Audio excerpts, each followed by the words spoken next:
Hello नमस्कार, मैं सुरेश कुमार, कक्षा 10 सामाजिक विज्ञान। ये आपदा प्रबंधन का किताब है, उसमें जो आपका सुनामी लेसन है पार्ट 2।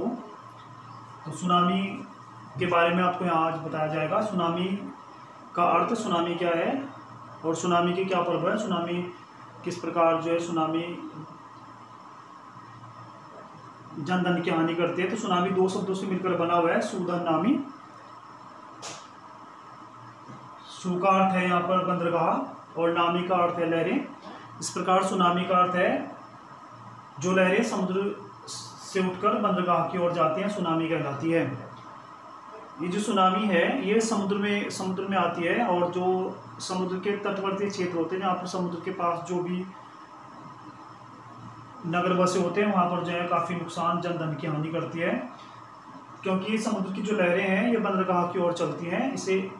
इससे जो है वहाँ के आसपास बहुत नुकसान होता है। और सुनामी इस प्रकार से जो है होती है। सुनामी आपका ये समुद्र है, मान लो आप ये केंद्र बिंदु है समुद्र का, तो यहाँ से सुनामी आपकी स्टार्ट होगी। तो सुनामी इस तरह से सुनामी जो है बंदरगाह की ओर बढ़ती है। ये आपका समुद्र है यहाँ पर, और इस प्रकार जो सुनामी तट की ओर जो है धीरे धीरे बढ़ती है और इधर ये बंदरगाह की ओर चली जाती है।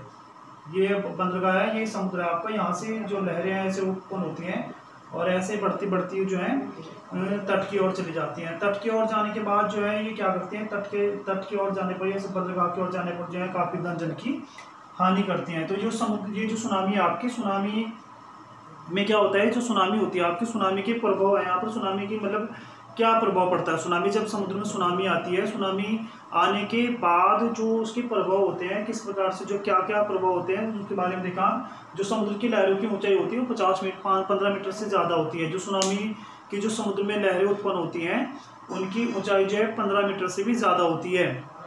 उसके बाद है आपकी जो समुद्र की लहरें हैं, जो सुनामी की लहरें हैं, उनकी जो ऊंचाई है वो एक समान नहीं होती। कहीं पर ये बड़ी होती है और कहीं पर छोटी होती है। लहरों का जो है समानता नहीं है, कभी ज़्यादा होती है और कभी कम होती है। उसके बाद सुनामी कभी भी आ सकती है, 24 घंटे में, दिन और रात में जो है कभी भी आ सकती है सुनामी का आने का कोई निश्चित समय नहीं होता है, सुनामी कभी भी आ सकती है।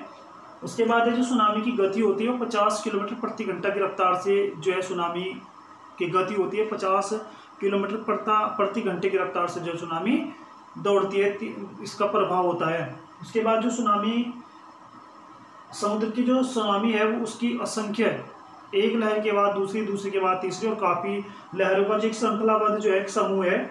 सुनामी की लहरों में एक के बाद एक दूसरी लहर आती है। सुनामी से आप इस प्रकार भी समझ सकते हैं, अगर आपने कभी जो तालाब होता है, ठहरा हुआ पानी होता है, और उसमें आप कंकड़ या पत्थर डालते हैं तो उसके बाद उसमें एक गोल चक्र की तरह जो है ऐसे बढ़ता दिखाई देता है। जैसे मैं आपको बताया कि अगर आप ठहरे हुए पानी में यहाँ पर जो है कोई कंकड़ डालते हैं, पत्थर डालते हैं, तो इससे क्या होता है कि जो पानी होता है वो एक अपने स्थान को छोड़ देता है ऐसे, और जैसे जैसे वो स्थान को छोड़ता है तो धीरे धीरे आप लोगों ने देखा हो कि वो जो है इधर किनारे की ओर बढ़ता है। इसी प्रकार जो सुनामी होती है समुद्र में, सुनामी भी इसी प्रकार से जो है समुद्र में आती है, और सुनामी इस प्रकार से जो बंदरगाह की ओर जाती है। और जब ये सुनामी वापस लौटती है तो काफ़ी जन और धन की हानि, इससे बहुत अधिक जन की हानि होती है।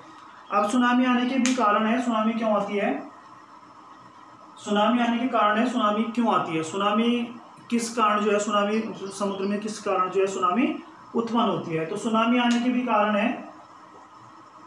तो पहला आपको भूकंप है, भूकंप के कारण जो है सुनामी आती है। समुद्र में जब भूकंप आते हैं, समुद्र में जब तेज कंपन उत्पन्न होता है, तो कंपन से जो है क्या होता है कि जो जल होता है, जो समुद्र का पानी होता है, वो अपने स्थान को छोड़ देता है और तेज गति से जो है पानी तट की ओर प्रभावित होने लगता है, जिससे सुनामी उत्पन्न हो जाती है। ये भूकंप होता है जो तेज गति से या बहुत तेजी से जो है अंदर समुद्र के अंदर कंपन पैदा होता है, या भूकंप बहुत तेजी से आता है, तो समुद्र का पानी जो है आपस में कंपन करता है, वो अपने स्थान को छोड़ देता है और वो जो है बंदरगाह की ओर तेज गति से प्रभावित होने लगता है, बहने लगता है, जिससे सुनामी उत्पन्न हो जाती है। दूसरा आपका जो है आपका यहाँ पर जो कारण है वो है आपका ज्वालामुखी विस्फोट। ज्वालामुखी विस्फोट इसका दूसरा कारण है। ज्वालामुखी विस्फोट से भी जो है ज्वालामुखी विस्फोट से भी सुनामी उत्पन्न होती है। क्या होता है कि समुद्र में बड़े बड़े ज्वालामुखी होते हैं वो धीरे धीरे अपने अंदर लावा इकट्ठा करते हैं, और जब ज्वालामुखी विस्फोट होता है तो ज्वालामुखी विस्फोट होने के बाद समुद्र का जल अपने स्थान को छोड़ देता है और वो समुद्र तट की ओर बहने लगता है, और उसकी गति काफ़ी ज़्यादा होती है, तो उससे भी जो सुनामी उत्पन्न हो जाती है। उसके बाद है आपका तीसरा जो है भूस्खलन। भूस्खलन से भी जो है सुनामी आती है, समुद्रों में जो है भूस्खलन से भी जो है सुनामी उत्पन्न हो जाती है। जो समुद्र के आसपास का क्षेत्र होता है वहाँ पर जो है चट्टानें होती हैं, चट्टानों में कभी कभी दरारें पड़ जाती हैं। बहुत अधिक बारिश होने से जो है पहाड़ अपने खिसक जाते हैं या अपने स्थान को छोड़ देते हैं और वो समुद्र में आकर गिर जाते हैं। तो जो समुद्र में जब ये चट्टानें या पहाड़ गिरते हैं तो वे पानी वहाँ से अपने स्थान को छोड़ देता है और तेज गति से जो है बंदरगाह की ओर बढ़ता है, जिससे जो है सुनामी उत्पन्न होती है। तो इस प्रकार ये सुनामी है, समुद्र में जो है सुनामी आती है। सुनामी के क्या प्रभाव है और सुनामी आने के क्या कारण? तो ज्वालामुखी विस्फोट, भूकंप और भूस्खलन के कारण जो है सुनामी उत्पन्न होती है, और सुनामी के जो प्रभाव होते हैं वो बहुत खतरनाक होते हैं और इससे जो है काफ़ी जनधन की हानि होती है। धन्यवाद।